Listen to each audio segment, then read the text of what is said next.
정용진 트럼프 15분 대한민국 운명은 이게 여러분 무슨 말일까요? 도널드 트럼프 전 대통령이 제47대 미국 대통령으로 당선됐잖아요. 당선이 되면서 사실 지금 보편 관세에 대한 얼음장, 자국 우선주의에 대한 정책, 여기에다가 보호무역주의 구상, 모든 것들이 말입니다. 전 세계에 위협을 주고 있습니다. 그래서 전 세계인들은 트럼프 대통령이 취임하기 전에 자국에 대한 이야기를 하기 위해서 만나려고 난리를 치고 있어요. 그만큼 말입니다. 지금 안 만나면 안 된다고 생각을 하기 때문에 엄청나게 뛰어다닌다는 이야기입니다. 그만큼 말입니다. 세계는요, 트럼프 대통령을 만나겠다 하는 생각이 강한 거예요. 일본만 하더라도 아키에 여사까지 갔습니다. 아베 총리의 아내분이죠. 손정희 회장도 갔습니다. 그래서 1,000억 달러 미국에 투자한다 하고 하니까 2,000억 달러 투자해달라고 이야기할 정도였습니다. 만나는 거예요, 계속.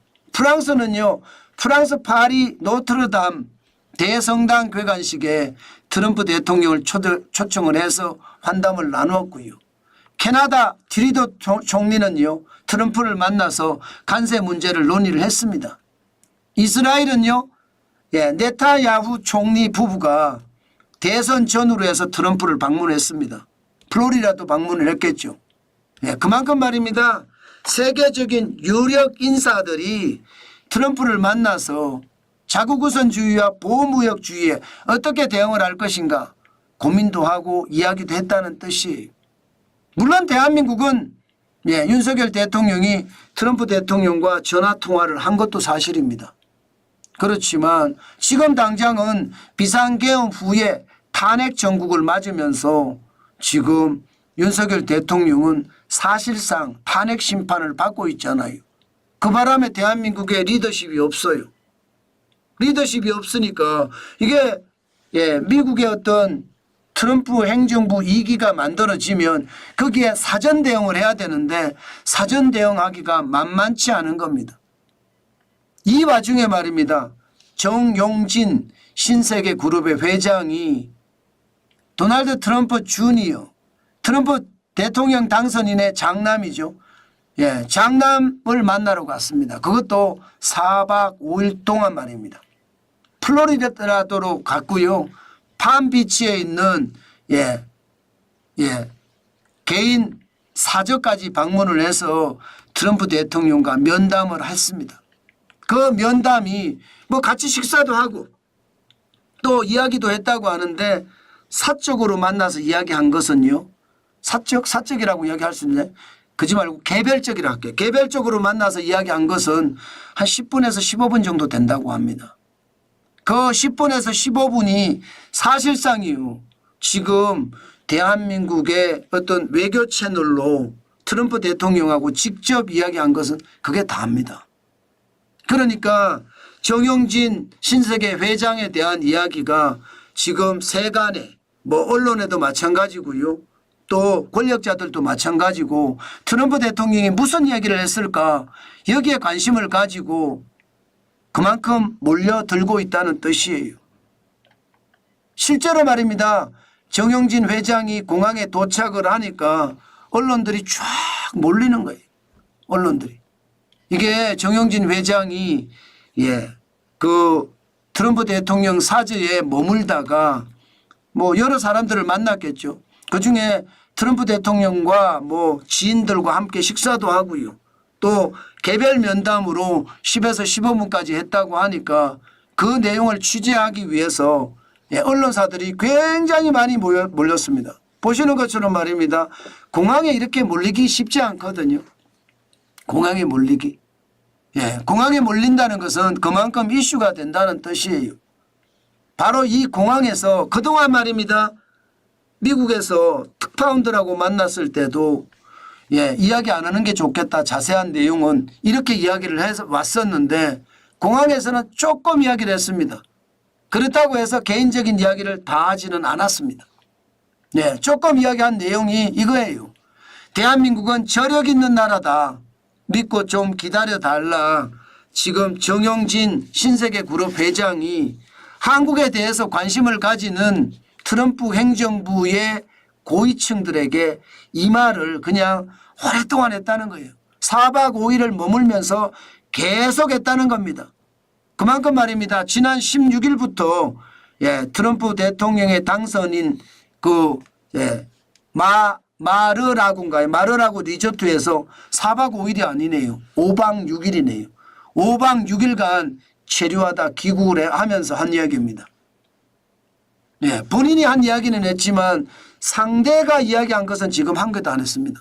5박 6일이면 굉장히 길게 머물렀거든요. 뭐 한두 사람 만났겠습니까? 실제로 정영진 신세계그룹 회장은요. 일론 머스크도 만났다고 이야기하거든요. 일론 머스크를 만나서 X에 대한 이야기도 함께 나눴다. 뭐 짧은 인사 정도만 나눴다고 하는데 어쨌든 도널드 트럼프 주니어 그러니까 트럼프 대통령 당선인의 장남이 계속 사람을 소개시켜 줬겠죠. 그러면서 사업적인 이야기도 많이 했다고 이야기를 합니다. 중요한 것은 앞으로 정영진 회장의 역할이 문제죠. 앞으로 어떤 역할을 할까요? 분명히 말입니다. 앞으로 정영진 신세계그룹 회장은요. 트럼프 대통령과 또 대한민국의 가교 역할을 반드시 해야 될 거예요.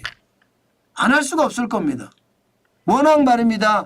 트럼프 주니어 장남하고 친하기 때문에 저는 반드시 회사를 하시는 분 입장에서는 어렵겠죠. 진짜 어렵겠죠. 회사 경영도 정신없이 바쁜데 이게 트럼프 대통령과 가교 역할을 하는 것은 참 쉽지 않을 수도 있습니다. 그렇지만 지금 대한민국이 누란 지위의 위기에 빠져 있잖아요. 누란 지위라고 하잖아요. 그러면 여러분 도널드 트럼프 대통령과 만나서 이야기할 수 있는 사람들 아마 많이 만나서 어떻게 하든 대한민국의 보편 관세가 너무 무리하게 우리에게 터지지 않도록 외교적인 노력 최선을 다해야 된다. 저는 그런 생각을 합니다. 게다가 진짜 어렵겠지만 정영진 신세계그룹 회장도 사실 대기업의 회장 이러면 국가 지도자 반열에 있거든요. 뭐 정치인도 국가 지도자들, 장차관도 국가 지도자들 반열에 있잖아요. 그러면 나도 국가 지도자라는 그런 뭐 기업의 어떤 경영이 더 우선시 돼야 되겠지만 지금 대한민국 입장에서는 정영진 회장이 아마 국가 지도자 반열이라는 그런 상황을 가지고 지금 대응을 해줘야 되겠다. 저는 그런 생각을 참 많이 합니다.